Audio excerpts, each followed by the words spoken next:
नमस्कार, आप देख रहे हैं दूरदर्शन समाचार। आपके साथ मैं हूं पराक्रम सिंह शेखावत।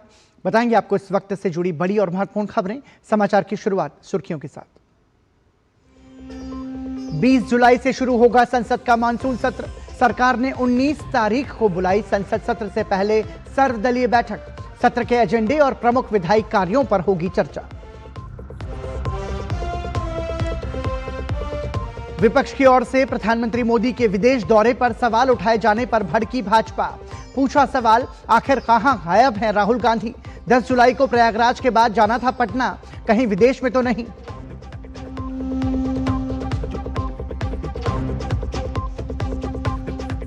कर्नाटक के बेलगावी में संपन्न हुई आरएसएस की वार्षिक अखिल भारतीय प्रांत प्रचारक बैठक। मोहन भागवत और दत्तात्रेय होसबाले समेत 226 कार्यकर्ता शामिल। शाखा विस्तार, सामाजिक कार्यों और शताब्दी कार्यक्रमों पर किया मंथन। चढ़ावा गबन पर जताई चिंता, कहा जांच पर भरोसा।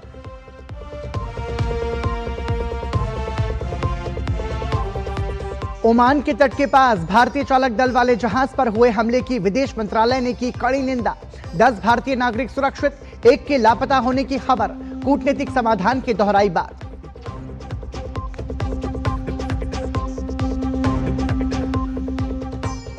और फीफा विश्व कप का सेमीफाइनल लाइनअप हुआ तय। 15 जुलाई को पहले सेमीफाइनल में फ्रांस का सामना स्पेन से, वहीं 16 जुलाई को दूसरे सेमीफाइनल में इंग्लैंड और अर्जेंटीना होंगे आमने सामने।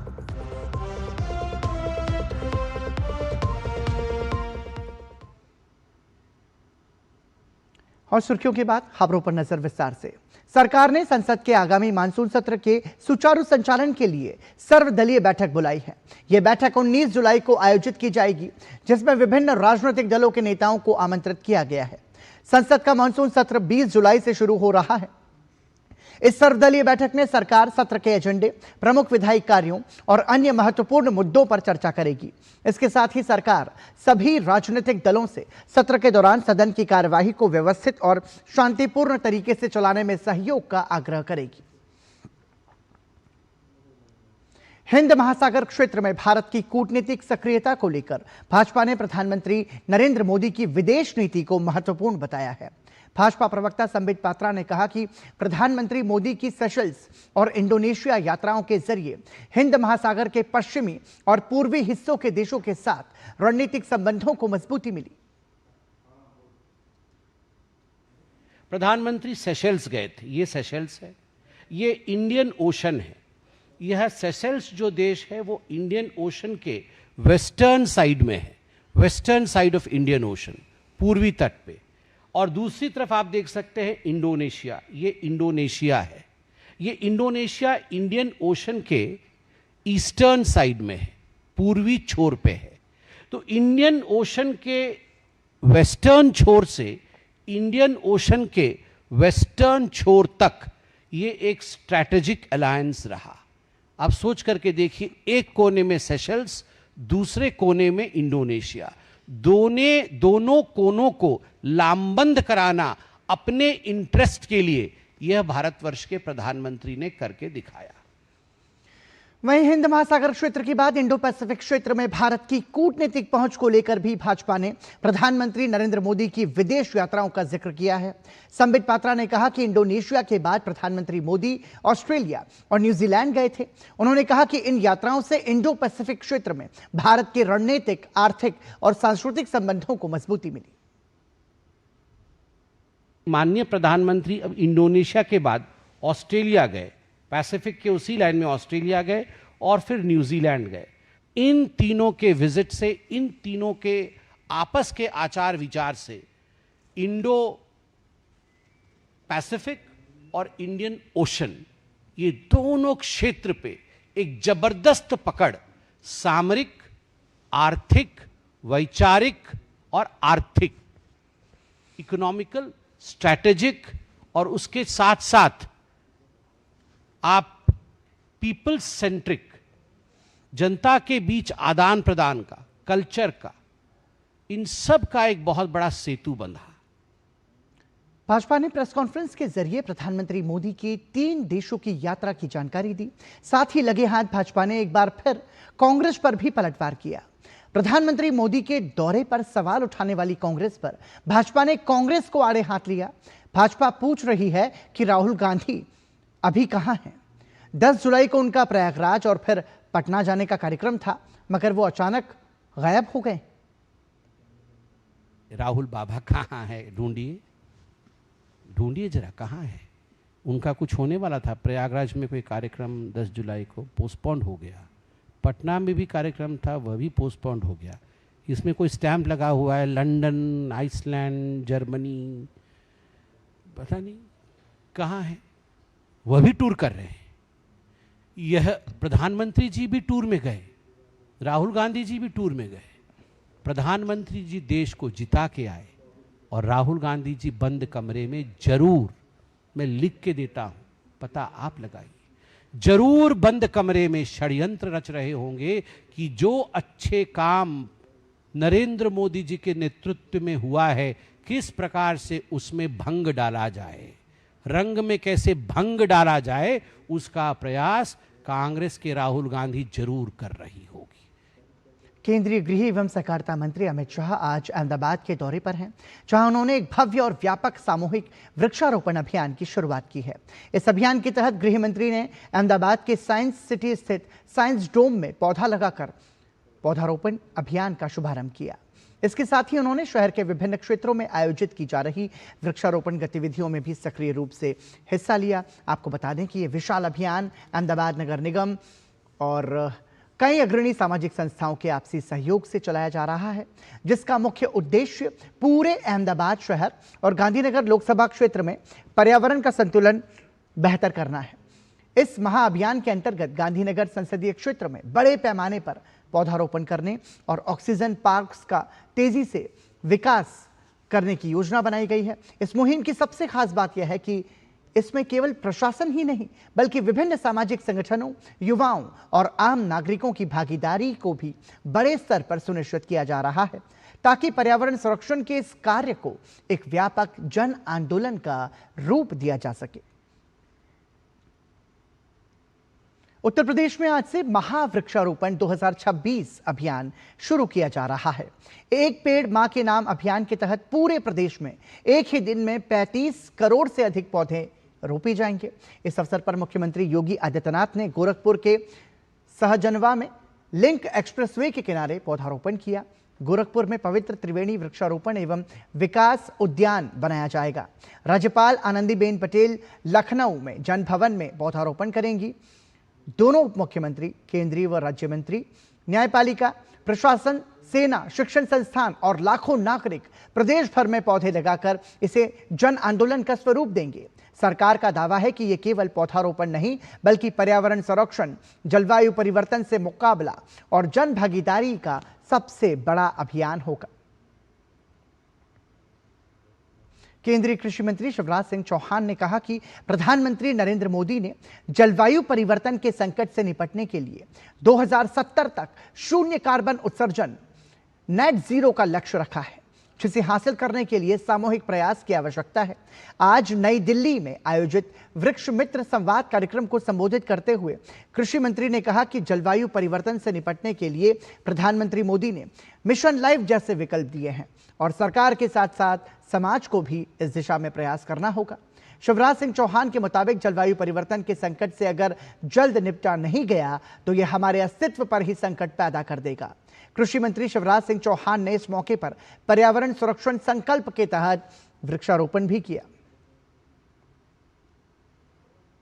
हमारे प्रधानमंत्री नरेंद्र मोदी जी ने इस संकट से निपटने के लिए भारत के कुछ लक्ष्य तय किए हैं। नेट जीरो का टारगेट 2070 तक। आज मैं चेताना चाहता हूं, संयुक्त राष्ट्र संघ, मैं नहीं कह रहा, संयुक्त राष्ट्र के संघ के अनुसार 2050 तक यही स्थिति ही तो दुनिया के शहरों में 2.4 अरब लोग जल संकट का सामना करेंगे। क्या रुकेंगे एक छोटे से ब्रेक के लिए? आप देखते रहिए समाचार। पर्यटन केवल घूमने फिरने तक सीमित नहीं, बल्कि संस्कृति, रोजगार और आर्थिक विकास का मजबूत आधार है। प्रधानमंत्री श्री नरेंद्र मोदी की मंशा अनुरूप और मुख्यमंत्री डॉक्टर मोहन यादव के नेतृत्व में मध्य प्रदेश का पर्यटन अब अंतर्राष्ट्रीय स्तर पर नई पहचान बना रहा है। वसुधैव कुटुम्बकम की भावना के साथ मध्य प्रदेश देश विदेश से आने वाले हर पर्यटक का आत्मीय स्वागत कर रहा है। मध्य प्रदेश आके हमें प्रकृति, संस्कृति और आध्यात्मिकता का अनुभव हुआ। यहाँ की साफ सफाई, व्यवस्थाएं और लोगों का अपनापन हमारी यात्रा को यादगार बना गया। मध्य प्रदेश सरकार का बहुत बहुत धन्यवाद। ग्रामीण पर्यटन, वेलनेस और इको टूरिज्म जैसे नए क्षेत्रों पर विशेष फोकस के साथ मध्य प्रदेश सतत विकास और बेहतर पर्यटन अनुभव की दिशा में तेजी से आगे बढ़ रहा है।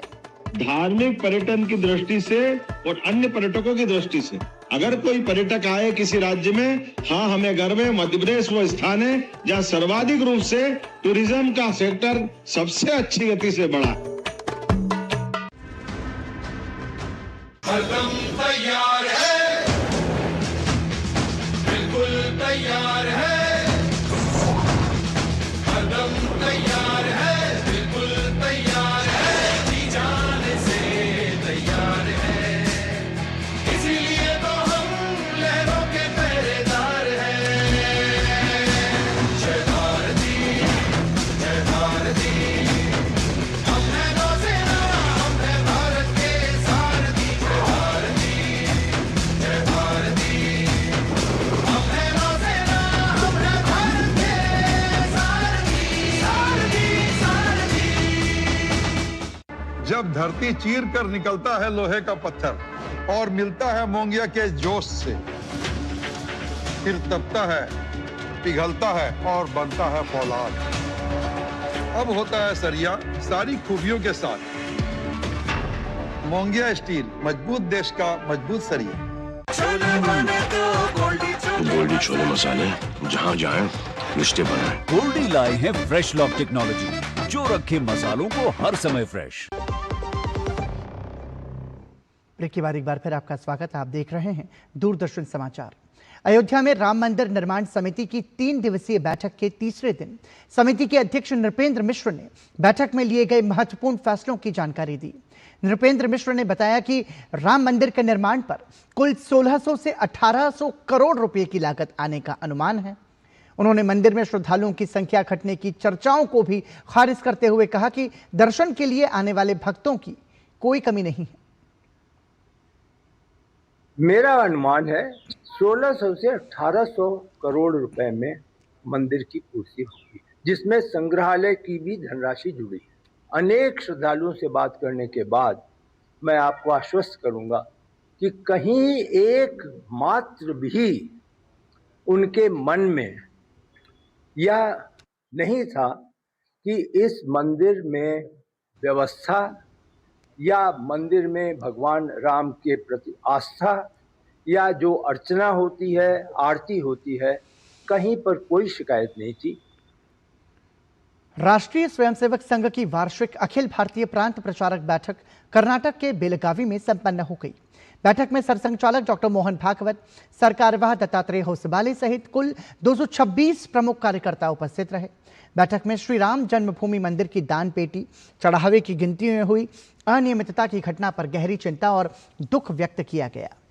कार्यकर्ताओं ने तीर्थ क्षेत्र न्यास के निवेदन पर चल रही एसआईटी एवं पुलिस की कार्रवाई पर विश्वास जताया कि जांच शीघ्र ही निर्णायक मोड़ पर पहुंचेगी और दोषियों पर उचित कार्रवाई होगी।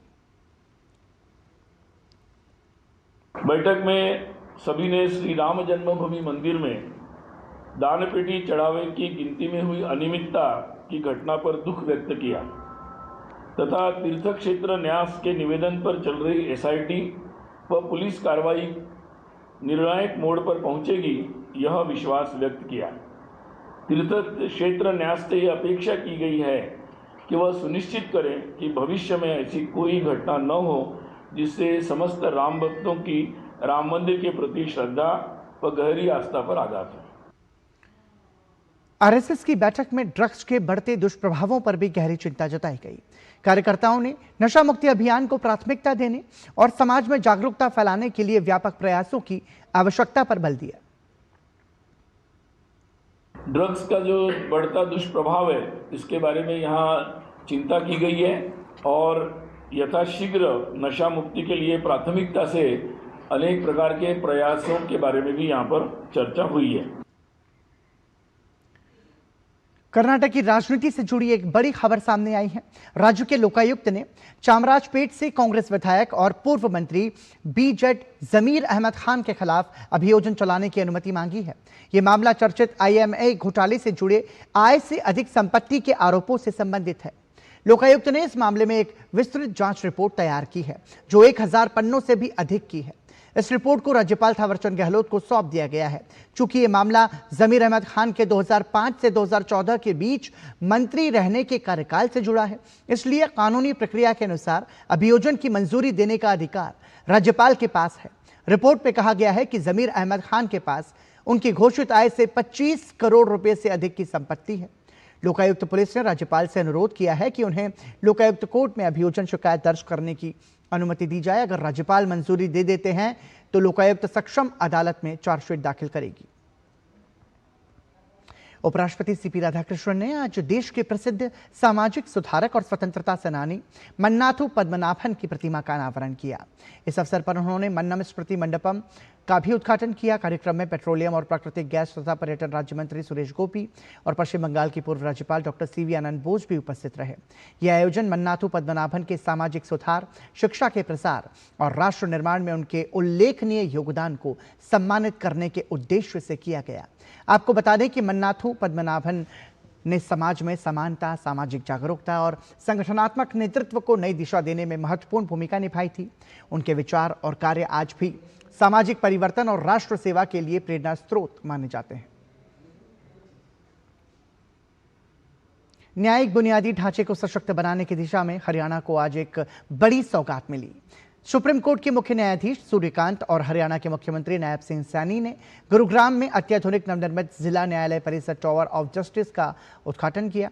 इस अवसर पर केंद्रीय ऊर्जा, आवास और शहरी कार्य मंत्री मनोहर लाल, केंद्रीय विधि एवं न्याय राज्य मंत्री अर्जुन राम मेघवाल, केंद्रीय राज्य मंत्री राव इंद्रजीत सिंह, पंजाब और हरियाणा उच्च न्यायालय के कार्यवाहक मुख्य न्यायाधीश न्यायमूर्ति अश्विनी कुमार मिश्र सहित अनेक न्यायाधीश और गणमान्य उपस्थित रहे। टावर ऑफ जस्टिस को उत्तर भारत के सबसे बड़े जिला अदालत परिसरों में से एक माना जा रहा है। टावर ऑफ जस्टिस में न्यायालय के साथ ही अत्याधुनिक न्यायिक सेवा केंद्र, सम्मेलन कक्ष, वादकारियों के लिए प्रतीक्षा क्षेत्र, महिला एवं पुरुष लॉकअप, सर्वर एवं CCTV कक्ष, क्रैच और मातृ एवं शिशु देखभाल कक्ष जैसी आधुनिक सुविधाएं विकसित की गई हैं।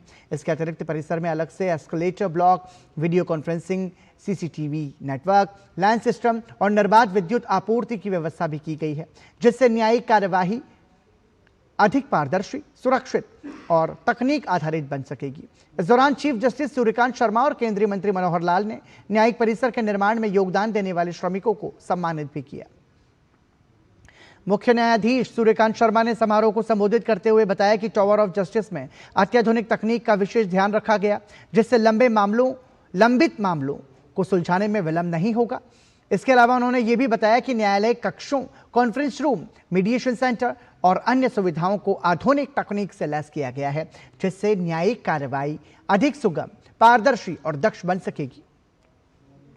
टावर ऑफ जस्टिस आज हमारा बना है, इसमें कंप्यूटराइजेशन की, मॉडर्न टेक्नोलॉजी की सारी फैसिलिटीज इसमें दी गई है। इन फैसिलिटीज का एक बहुत बड़ा परिणाम ये होगा, जो माननीय मनोहर लाल जी ने अपने भाषण में आपके सामने रखी बात के मामले कोर्ट में जो पेंडिंग है वो बहुत देर तक लंबित ना रहे।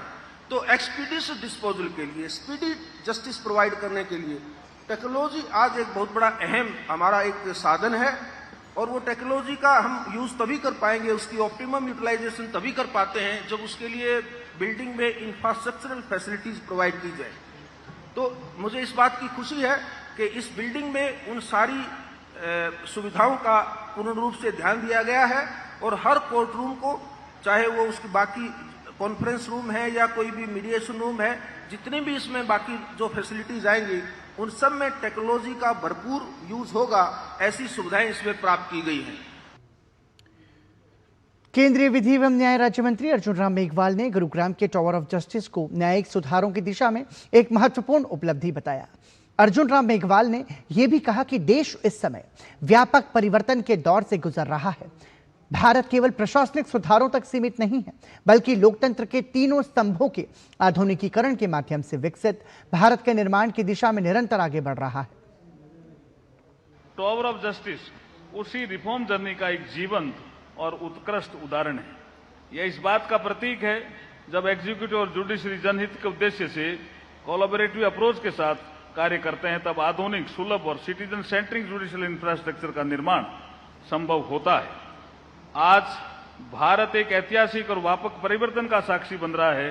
हम केवल एडमिनिस्ट्रेटिव रिफॉर्म नहीं कर रहे हैं, बल्कि अपने लोकतंत्र के तीनों स्तंभों का व्यापक आधुनिकीकरण करते हुए विकसित भारत निर्माण की ओर आगे बढ़ रहे हैं। क्या रुकेंगे एक छोटे से ब्रेक के लिए? आप देखते रहिए डीडी न्यूज। असली सपने वो नहीं होते जो हम नींद में देखते हैं, असली सपने वो होते हैं जो हमें सोने नहीं देते। Hi sir. लेकिन क्या इनके सपने साकार होंगे? इतने बड़े ई-कॉमर्स ऑर्डर के लिए बहुत इन्वेस्टमेंट लगेगी, कहाँ से लाऊंगी सर? आई एम सॉरी, मुझे किसी और के पास जाना पड़ेगा। क्या हो जाएंगे इनके सपने चकनाचूर? अरे नहीं हुजूर, भारत सरकार की PMFME स्कीम है ना, माइक्रो फूड प्रोसेसिंग यूनिट्स हैं, इनको सपोर्ट करने के लिए हमारी सरकार क्रेडिट लिंक सब्सिडी दे रही है। अपना माइक्रो फूड प्रोसेसिंग यूनिट शुरू करने या बढ़ाने के लिए पाए 35% सब्सिडी अधिकतम 10 लाख तक, जिसे अब फूड प्रोसेसिंग और पैकेजिंग की मशीनरी के साथ ले सकते हैं तकनीकी सहायता भी।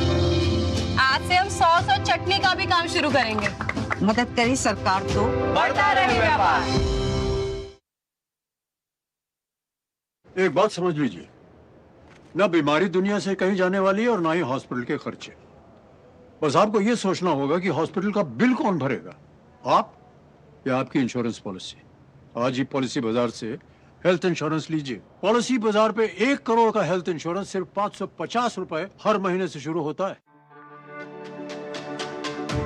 मेरी पसंद, मेरी पसंद, मेरी पसंद, मेरी पसंद,